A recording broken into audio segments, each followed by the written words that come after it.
Hallelujah. Hallelujah Hallelujah. Hallelujah. Thank you, Lord Jesus, ਪ੍ਰਭੂ ਜੀ ਅਸੀਂ ਤੁਹਾਡਾ ਧੰਨਵਾਦ ਕਰਦੇ ਹਾਂ for all the brothers and sisters here. ਜਿੰਨੇ ਵੀ ਇਸ ਜਗ੍ਹਾ ਤੇ ਮੇਰੇ ਭੈਣ ਭਰਾ ਆਏ ਹਨ ਉਹਨਾਂ ਵਾਸਤੇ ਧੰਨਵਾਦ ਕਰਦੇ ਹਾਂ। As I read in Ephesians chapter 1, ਜਦੋਂ ਅਸੀਂ ਅਫਸੀਆਂ ਦੇ ਖਾਤੇ ਵਿੱਚੋਂ ਇੱਕ ਅਧਿਆਇ ਦੇ ਵਿੱਚੋਂ ਪੜ੍ਹਿਆ ਹੈ, all authority has been given to Lord Jesus. ਸਾਰਾ ਅਧਿਕਾਰ ਪ੍ਰਭੂ ਯਿਸੂ ਮਸੀਹ ਨੂੰ ਦਿੱਤਾ ਗਿਆ ਹੈ। And with that authority, I asked God ਉਸੇ ਅਧਿਕਾਰ ਦੇ ਨਾਲ ਮੈਂ ਪ੍ਰਭੂ ਦੇ ਕੋਲੋਂ ਮੰਗਿਆ ਹੈ, ਪ੍ਰਭੂ ਨੂੰ that ਆਖਿਆ He ਹੈ may work through me and work in your lives. ਅਤੇ ਮੈਂ ਕਿਹਾ ਹੈ ਕਿ ਪ੍ਰਭੂ ਮੇਰੇ ਦੁਆਰਾ ਆਪਣੇ ਕਾਰਿਆਂ ਨੂੰ ਕਰ, ਤੁਹਾਡੇ ਲਈ ਉਸ ਕਾਰਿਆਂ ਨੂੰ ਕਰ। You all should be expecting today miracles. ਸੋ ਅੱਜ ਤੁਸੀਂ ਸਾਰੇ ਜਿੰਨੇ ਵੀ ਇਸ ਜਗ੍ਹਾ ਤੇ ਬੈਠੇ ਹੋ, ਸਾਰੇ ਕੁਝ ਖੁਦਾ ਦੇ ਕੋਲੋਂ ਚਮਤਕਾਰ ਦੀ ਆਸ ਦੇ ਵਿੱਚ ਬੈਠੇ ਹੋ। And your expectations will be fulfilled. ਅਤੇ ਤੁਹਾਡੀ ਜੋ ਵੀ ਆਸ ਹੈ, ਉਮੀਦ ਹੈ, ਇਸ ਜਗ੍ਹਾ ਤੇ ਪੂਰੀ ਹੋਣ ਦੇ ਲਈ ਜਾ ਰਹੀ ਹੈ। Hallelujah. Hallelujah. Believe and you will receive, the Bible says. ਅਤੇ ਪ੍ਰਭੂ ਦੇ ਵਚਨ 'ਚ ਲਿਖਿਆ ਹੈ ਕਿ ਜਦੋਂ ਤੁਸੀਂ ਭਾਲ ਕਰਦੇ ਹੋ ਤੁਸੀਂ ਪਾ ਲੈਂਦੇ ਹੋ। Hallelujah. Hallelujah. Before coming here on May 27th, there was ਮਈ 27 ਨੂੰ ਜਦੋਂ ਇਸ ਜਗ੍ਹਾ ਤੇ ਆਉਣਾ ਸੀ ਅਸੀਂ, ਉਸ ਤੋਂ ਪਹਿਲਾਂ on May 27th I was ordained as a pastor.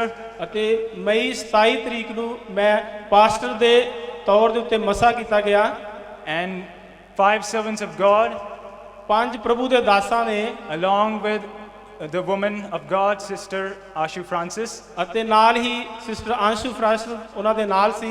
and they all laid hands on me, ਉਹਨਾਂ ਸਾਰਿਆਂ ਨੇ ਮੇਰੇ ਉੱਤੇ ਹੱਥ ਰੱਖਿਆ anointed me with oil, ਅਤੇ ਉਹਨਾਂ ਨੇ ਮੈਨੂੰ ਅਭਿਸ਼ੇਕ ਕੀਤਾ ਮਸਾ ਕੀਤੇ ਹੋਏ ਤੇਲ ਦੇ ਦੁਆਰਾ। and as the Bible teaches, ਜਿਸ ਤਰ੍ਹਾਂ ਬਾਈਬਲ ਸਾਨੂੰ ਸਿਖਾਉਂਦੀ ਹੈ, I washed their feet ਅਤੇ ਮੈਂ ਉਹਨਾਂ ਦੇ ਪੈਰਾਂ ਨੂੰ ਧੋਤਾ and fulfilled the scriptures. ਅਤੇ ਪਰਮੇਸ਼ਰ ਦੀ ਉਸ ਮਹਾਨ ਆਗਿਆ ਦੀ ਪਾਲਣਾ ਕੀਤੀ। I'm not trying to boast. ਅਤੇ ਇਸ ਗੱਲ ਦੇ ਲਈ ਮੈਂ ਆਪਣੇ ਆਪ ਨੂੰ ਘਮੰਡ ਦੇ ਕਰਕੇ ਪੇਸ਼ ਨਹੀਂ ਕਰ ਰਿਹਾ ਇਸ ਜਗ੍ਹਾ ਤੇ। I'm just trying to tell you ਅਤੇ ਸਿਰਫ ਮੈਂ ਤੁਹਾਨੂੰ ਦੱਸਣਾ ਚਾਹ ਰਿਹਾ ਹਾਂ that I am a pastor anointed by God. ਅਤੇ ਇਹ ਮੈਂ ਤੁਹਾਨੂੰ ਦੱਸਣਾ ਚਾਹੁੰਦਾ ਹਾਂ ਕਿ ਮੈਂ ਇੱਕ ਪਾਸਟਰ ਹਾਂ, ਪ੍ਰਭੂ ਦਾ ਖਾਦਮ ਹਾਂ ਔਰ ਪ੍ਰਭੂ ਦੇ ਦਾਸਾਂ ਦੇ ਦੁਆਰਾ ਅਭਿਸ਼ੇਕ ਕੀਤਾ ਗਿਆ ਹਾਂ। And the word which I'm going to give today ਅੱਜ ਜੋ ਵੀ ਵਚਨ ਤੁਹਾਨੂੰ ਮੈਂ ਦੱਸਣ ਦੇ ਲਈ ਜਾ ਰਿਹਾ ਹਾਂ is absolute truth. ਇਹ ਜੋ ਹੈ ਇਹ ਬਿਲਕੁਲ ਸੱਚਾਈ ਹੈ। It's absolute truth. ਅਤੇ ਇਸ ਵਿੱਚ ਕੋਈ ਵੀ ਝੂਠ ਨਹੀਂ ਹੈ, ਸੱਚਾ ਹੈ। Hallelujah. Hallelujah. And God gave me the topic. ਪਰਮੇਸ਼ਰ ਨੇ ਮੈਨੂੰ ਜੋ ਵਿਸ਼ਾ ਦਿੱਤਾ ਹੈ, It's the kingdom of God. ਉਹ ਹੈ ਪਰਮੇਸ਼ਰ ਦਾ ਰਾਜ। The Lord told me to preach this message ਪਰਮੇਸ਼ਰ ਨੇ ਮੈਨੂੰ ਕਿਹਾ ਕਿ ਤੂੰ ਇਸ ਸੰਦੇਸ਼ ਨੂੰ ਮੇਰੇ ਲੋਕਾਂ ਵਿੱਚ ਪ੍ਰਚਾਰ ਕਰ, because He is coming very soon. ਕਿਉਂਕਿ ਉਹ ਜਲਦੀ ਹੀ ਆਉਣ ਵਾਲਾ ਹੈ, ਉਹ ਜਲਦੀ ਆ ਰਿਹਾ ਹੈ। Hallelujah. Hallelujah. We read Mark chapter 1 verse 15. ਅਤੇ ਮਰਕੁਸ ਦੀ ਇੰਜੀਲ ਦੇ ਵਿੱਚੋਂ ਅਸੀਂ ਇੱਕ ਅਧਿਆਇ ਉਹਦੀ 15 ਆਇਤ ਨੂੰ ਪੜ੍ਹਦੇ ਹਾਂ। The time is fulfilled.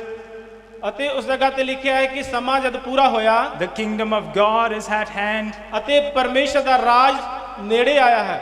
Repent ਇਸ ਲਈ ਤੋਬਾ ਕਰੋ and believe in the gospel. ਅਤੇ ਪਰਮੇਸ਼ਰ ਦੀ ਖੁਸ਼ਖਬਰੀ ਦੇ ਉੱਤੇ ਵਿਸ਼ਵਾਸ ਕਰੋ। Hallelujah. Hallelujah. Today we are going to learn about the kingdom of God. ਅੱਜ ਅਸੀਂ ਪਰਮੇਸ਼ਰ ਦੇ ਰਾਜ ਦੇ ਬਾਰੇ ਸਿੱਖਣ ਦੇ ਲਈ ਜਾ ਰਹੇ ਹਾਂ। The kingdom, what is the kingdom of God? ਪਰਮੇਸ਼ਰ ਦੇ ਰਾਜ ਕੀ ਹੈ? ਪਰਮੇਸ਼ਰ ਦਾ ਰਾਜ It is the kingdom of heaven, ਇਹ ਪਰਮੇਸ਼ਰ ਦਾ ਜੋ ਰਾਜ ਹੈ ਸਵਰਗੀय ਰਾਜ ਹੈ reigned by the Lord Jesus Christ, ਅਤੇ ਇਹਦਾ ਜੋ ਇਹਨੂੰ ਚਲਾਇਆ ਜਾਂਦਾ ਹੈ ਪ੍ਰਭੂ ਯਿਸੂ ਮਸੀਹ ਦੇ ਦੁਆਰਾ ਚਲਾਇਆ who ਜਾਂਦਾ ਹੈ, is the King of kings and the Lord of lords. ਕਿਉਂਕਿ ਉਹ ਰਾਜਿਆਂ ਦਾ ਰਾਜਾ ਔਰ ਪ੍ਰਭੂਆਂ ਦਾ ਪ੍ਰਭੂ ਹੈ।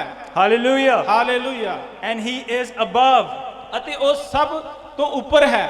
He is above everything that exists. ਅਤੇ ਜੋ ਕੁਝ ਇਸ ਜਗ੍ਹਾ ਤੇ ਉਤਪਤ ਹੈ ਉਹਨਾਂ ਸਭ ਤੋਂ ਉੱਪਰ ਹੈ ਪ੍ਰਭੂ ਯਿਸੂ ਮਸੀਹ। 3 things I'd like to tell you about the kingdom of God. ਅਤੇ ਮੈਂ 3 ਗੱਲਾਂ ਪਰਮੇਸ਼ਰ ਦੇ ਰਾਜ ਦੇ ਬਾਰੇ ਤੁਹਾਨੂੰ ਅੱਜ ਦੱਸਣਾ ਚਾਹੁੰਦਾ ਹਾਂ।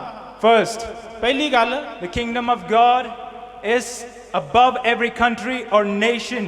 ਕਿਉਂ ਮੈਂ ਪਹਿਲੀ ਗੱਲ ਤੁਹਾਨੂੰ ਇਹ ਦੱਸਣਾ ਚਾਹੁੰਦਾ ਹਾਂ ਕਿ ਪਰਮੇਸ਼ਰ ਦਾ ਰਾਜ ਹੈ ਉਹ ਹਰ ਦੇਸ਼ ਤੋਂ, ਹਰ ਕੰਟਰੀ ਤੋਂ ਉੱਚਾ ਹੈ, which the Lord will bring to earth. ਜੋ ਪਰਮੇਸ਼ਵਰ ਇਸ ਧਰਤੀ ਉੱਤੇ ਲੈ ਕੇ ਆਉਣ ਦੇ ਲਈ ਜਾ ਰਿਹਾ ਹੈ। It is the supreme or the apex kingdom. ਅਤੇ ਉਹ ਜੋ ਹੈ ਮਹਾਨ ਰਾਜੇ ਹੋਵੇਗਾ।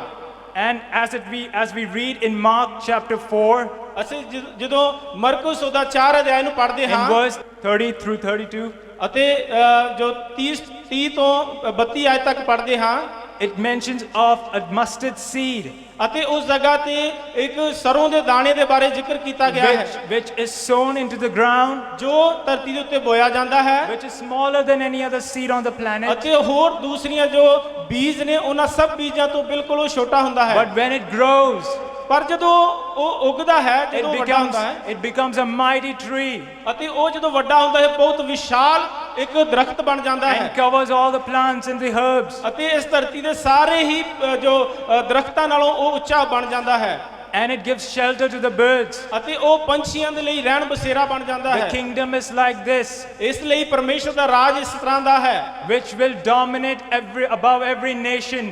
ਜੋ ਸਾਰੇ ਦੁਨੀਆ ਦੇ ਰਾਜ ਤੋਂ ਉੱਤਮ ਰਾਜ ਹੈ ਔਰ ਉਹਨਾਂ ਸਭ ਦੇ ਉੱਤੇ ਰਾਜ The ਕਰਨ ਦੇ ਲਈ ਜਾ kingdom ਰਿਹਾ of ਹੈ God is going to have global domination. ਸੋ ਪਰਮੇਸ਼ਰ ਦਾ ਜੋ ਰਾਜ ਹੈ ਪੂਰੇ ਸੰਸਾਰ ਦੇ ਉੱਤੇ ਉਹ ਰਾਜ ਕਰਨ ਦੇ ਲਈ ਜਾ ਰਿਹਾ ਹੈ And the true Christians are its citizens.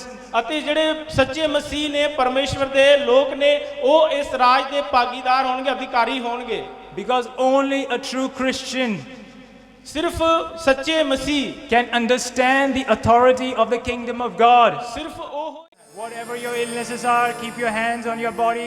ਕੋਈ ਵੀ ਸਮੱਸਿਆ ਕਿਉਂ ਨਹੀਂ ਹੈ ਕੋਈ ਵੀ ਬਿਮਾਰੀ ਕਿਉਂ ਨਹੀਂ ਹੈ ਆਪਣਾ ਹੱਥ ਉਸ ਬਿਮਾਰੀ ਜਗ੍ਹਾ ਤੇ ਰੱਖੋ Come before the Lord. ਅਤੇ ਪਰਮੇਸ਼ਰ ਦੀ ਹਜ਼ੂਰੀ Believe in God, He is present here. ਅਤੇ ਵਿਸ਼ਵਾਸ ਕਰੋ ਕਿ ਇਸ ਜਗ੍ਹਾ ਤੇ The King ਮੌਜੂਦ of ਹੈ Kings, ਜੋ ਰਾਜਿਆਂ ਦਾ ਰਾਜਾ ਹੈ the healer, ਜੋ ਚੰਗਾਈ ਦੇਣ ਵਾਲਾ ਹੈ He's here to heal you today. ਚੰਗਾ ਕਰਨ ਵਾਲਾ ਇਸ ਜਗ੍ਹਾ ਤੇ ਮੌਜੂਦ ਹੈ Put your faith in Jesus. ਆਪਣਾ ਵਿਸ਼ਵਾਸ ਉਹਦੇ ਉੱਤੇ ਰੱਖੋ And as you put your faith in Him, ਜਦੋਂ ਤੁਸੀਂ ਉਹਦੇ ਉੱਤੇ ਆਪਣਾ ਪੂਰਾ ਵਿਸ਼ਵਾਸ ਰੱਖੋਗੇ your bodies will be delivered ਤੁਹਾਡਾ ਸਰੀਰ in ਛੁਟਕਾਰਾ ਪਾਏਗਾ in the name of Jesus. ਯਿਸੂ ਮਸੀਹ ਦੇ ਨਾਮ ਦੇ ਵਿੱਚ Be healed. ਯਿਸੂ ਮਸੀਹ ਦੇ ਨਾਮ ਵਿੱਚ ਚੰਗੇ ਹੋ ਜਾਓ Be healed in Jesus' name. ਯਿਸੂ ਮਸੀਹ ਦੇ ਨਾਮ ਵਿੱਚ ਚੰਗੇ ਹੋ ਜਾਓ Be delivered in the holy name of ਯਿਸੂ Jesus. ਮਸੀਹ ਦੇ ਪਵਿੱਤਰ ਨਾਮ ਦੇ ਵਿੱਚ ਛੁਡਾਈ ਜਾਓ I release you from every bondage in the name of Jesus. ਹਰ ਇੱਕ ਬੰਧਨ ਯਿਸੂ ਮਸੀਹ ਦੇ ਨਾਮ ਵਿੱਚ ਤੋੜਦਾ ਹਾਂ I break every bondage. ਹਰ ਇੱਕ ਗੁਲਾਮੀ ਤੁਹਾਡੇ ਜੀਵਨ ਚ ਤੋੜਦਾ ਹਾਂ Every bad addiction be broken in Jesus' Har name. ਇੱਕ ਬੁਰੀ ਆਦਤ ਪ੍ਰਭੂ ਯਿਸੂ ਮਸੀਹ ਦੇ ਨਾਮ ਵਿੱਚ ਟੁੱਟ ਜਾਏ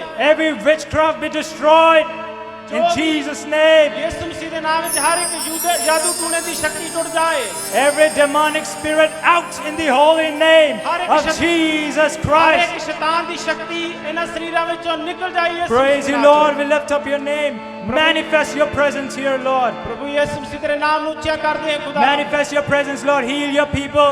ਆਪਣੀ ਸਾਮਰਥ ਔਰ ਆਪਣੀ ਹਜ਼ੂਰੀ ਇਸ ਜਗ੍ਹਾ ਤੇ ਪ੍ਰਗਟ ਕਰੋ Feel the presence of the Lord, people of God. ਪਰਮੇਸ਼ਰ ਦੇ ਲੋਕੋ ਪਰਮੇਸ਼ਰ ਦੀ ਹਜ਼ੂਰੀ ਨੂੰ ਮਹਿਸੂਸ ਕਰੋ Receive your healing. ਆਓ ਤੇ ਪਰਮੇਸ਼ਰ ਦੀ ਚੰਗਿਆਈ ਨੂੰ ਪ੍ਰਾਪਤ ਕਰੋ Reach your faith ਅਤੇ ਆਪਣੇ ਵਿਸ਼ਵਾਸ ਨੂੰ ਵਧਾਓ and reach for your healing ਅਤੇ ਆਪਣੇ ਵਿਸ਼ਵਾਸ ਨੂੰ ਵਧਾਓ ਤਾਂ ਕਿ in the ਤੁਸੀਂ ਚੰਗੇ name of ਪਾਓ। Jesus. ਯਿਸੂ ਮਸੀਹ ਦੇ ਨਾਮ ਦੇ ਵਿੱਚ You are healed. ਤੁਸੀਂ ਚੰਗੇ ਹੋ ਚੁੱਕੇ You ਹੋ are delivered. ਤੁਸੀਂ ਛੁਡਾਏ ਗਏ ਹੋ You are blessed. ਤੁਸੀਂ ਆਸ਼ੀਸ਼ ਪਾ ਚੁੱਕੇ ਹੋ You are a victorious Christian now. ਤੁਸੀਂ ਹੁਣ ਜਿੱਤੇ ਹੋਏ ਮਸੀਹ ਲੋਕ ਹੋ Give you all the praise. ਸਾਈਏ ਸਾਰੇ ਪਰਮੇਸ਼ਰ ਦੀ ਮਹਿਮਾ ਕਰੀਏ Keep praying in the Spirit. Keep praying in the Spirit. ਪਵਿੱਤਰ ਆਤਮਾ ਦੇ ਵਿੱਚ ਪ੍ਰਾਰਥਨਾ ਕਰੀਏ ਆਤਮਾ ਵਿੱਚ ਪ੍ਰਾਰਥਨਾ ਕਰੀਏ Lord Jesus, in your holy name, you devil of darkness, I cast you out of this man, in the name of Jesus. You devil, out in the holy name of Jesus. You will leave in Jesus' name. Out in the holy name of Jesus. You will never be the same. In Jesus' name, in the almighty and all powerful name of Jesus Christ, I burn you with the fire of the living God. Be healed, be restored. Hallelujah. Be devil out of the man. Out in Jesus' name. Out in Jesus' name. Get out right now in the name of Jesus. You will never enter him. You will leave in Jesus' name. In Jesus' name. In Jesus' name.